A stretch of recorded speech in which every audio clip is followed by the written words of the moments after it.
Assalamualaikum warahmatullahi wabarakatuh. Saya Cahaya Juliani dengan ujung NIM 069.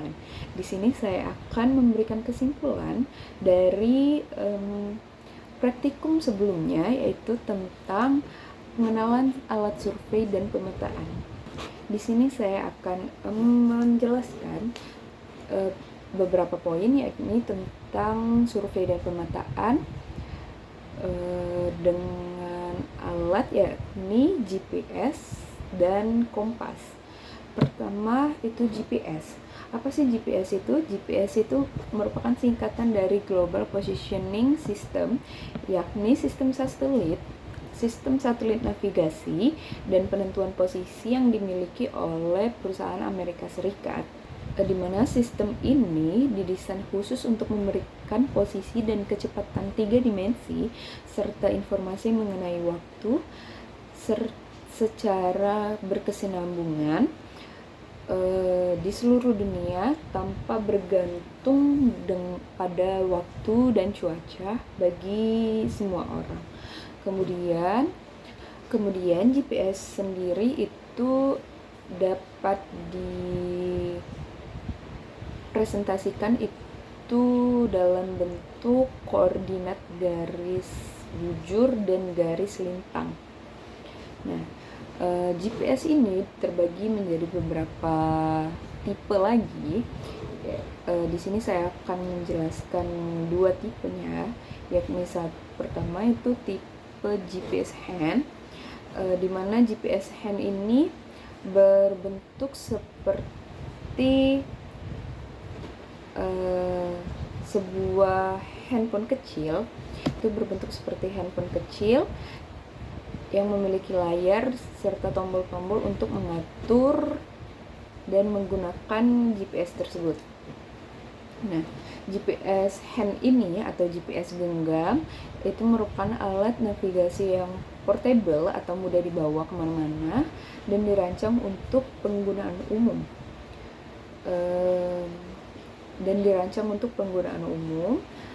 Biasanya digunakan untuk hiking, kemudian pemetaan lokasi, penelitian, dan lain sebagainya.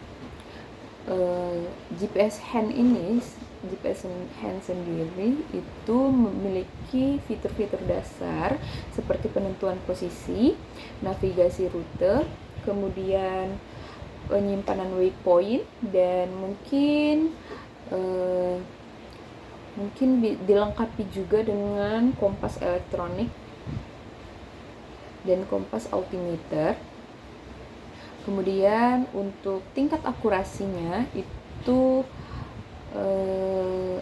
GPS genggam sendiri itu tingkat akurasinya standar, biasanya itu dalam kisaran beberapa meter saja. Kemudian itu ada GPS Trimble 3D 650. Nah, ini versi lebih canggihnya dari GPS yang hand atau GPS sebelumnya tadi, di mana GPS Trimble ini merupakan merek yang terkenal dari industri GPS yang profesional dengan tingkat akurasi yang lebih tinggi untuk aplikasi pemakaian teknis seperti survei tanah, pemetaan, dan lain sebagainya. Kemudian GPS Trimble sendiri itu memiliki fitur canggih seperti RTK atau Real Time Kinetic yang memungkinkan akurasi hingga beberapa sentimeter serta memiliki kemampuan untuk mempresentasikan data JIS.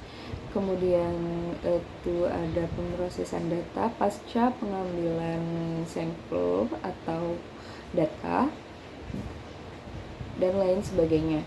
Untuk tingkat akurasi, GPS Trimble sendiri itu memiliki tingkat akurasi yang lebih tinggi dibanding GPS yang lainnya karena ditunjukkan untuk aplikasi yang membutuhkan tingkat presisi yang lebih. Kemudian fungsi dari GPS itu untuk mengumpulkan sinyal yang ditransmisikan dari satelit, kemudian untuk petunjuk untuk petunjuk penampil posisi. Kemudian GPS juga digunakan untuk menampilkan informasi jarak jauh yang dapat ditempuh oleh satelit. Kemudian bisa menampilkan waktu terkini yang didapatkan dari sinyal satelit juga, dan lain sebagainya. Kemudian ada kompas. Kompas sendiri itu merupakan alat navigasi yang bebas atau bisa menyelaraskan dirinya dengan magnet bumi secara kuat. Nah, kompas sendiri itu terbagi menjadi dua macam atau dua tipe, yakni kompas analog dan kompas digital, di mana perbedaannya itu terletak pada komponen-komponen dan materi yang digunakan. Kemudian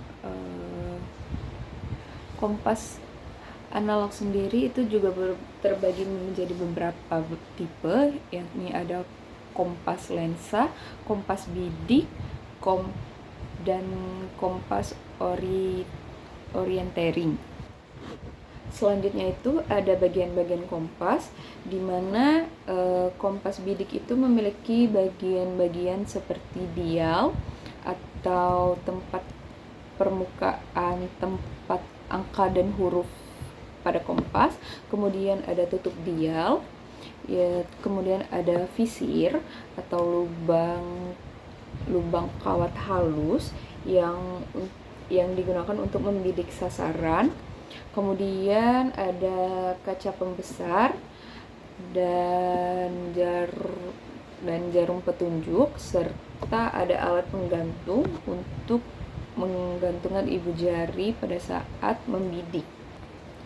Kesimpulannya, GPS dan kompas sendiri itu sama-sama merupakan sistem atau alat navigasi yang digunakan pada saat melakukan hiking atau penelitian atau aktivitas lainnya.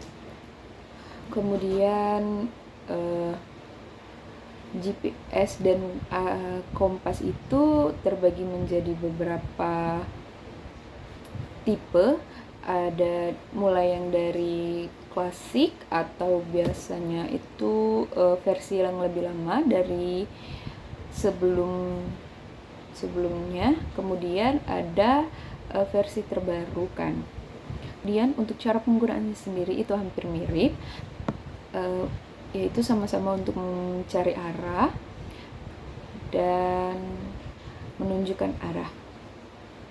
Kemudian saran saya untuk pemateri pada materi ini, yakni pada saat menjelaskan materi itu bisa lebih dipelankan lagi atau dilantapkan lagi suaranya, agar para audiens yang di belakang itu bisa terdengar juga. Kemudian bisa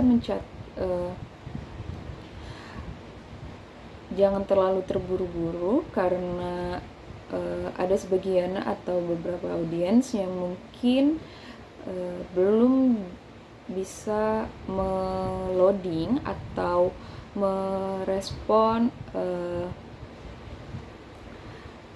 penjelasan dari pemateri. Kedepannya untuk lebih baik lagi dan lebih bagus lagi. Sekian dari saya. Wassalamualaikum warahmatullahi wabarakatuh.